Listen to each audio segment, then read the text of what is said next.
How to weed whack the lawn.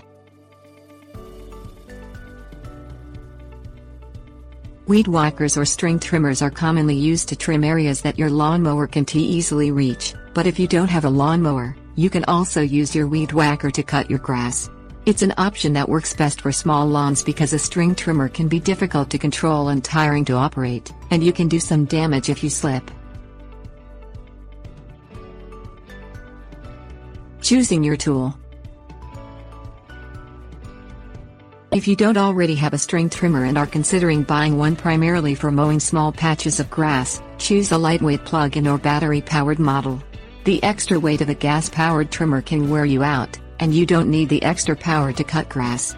In fact, too much power can be a liability as you're more likely to slip and cut the grass too close to the ground in spots.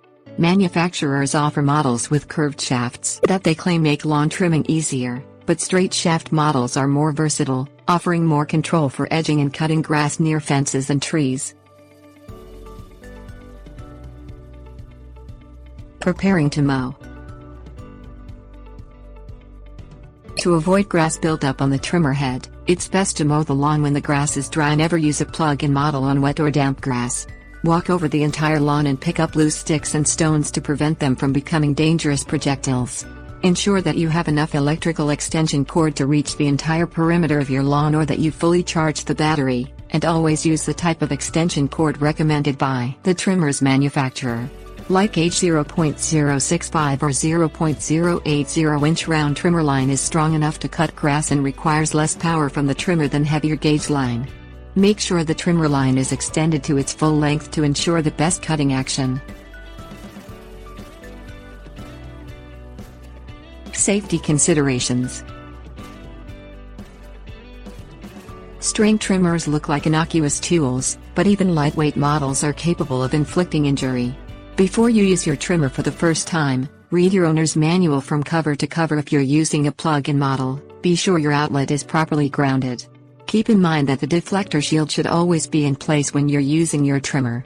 It's also essential to wear goggles because one flying rock or stick could permanently blind you. Your feet need protection too, so wear socks and shoes, not sandals, and long pants that fit closely around your calves and ankles.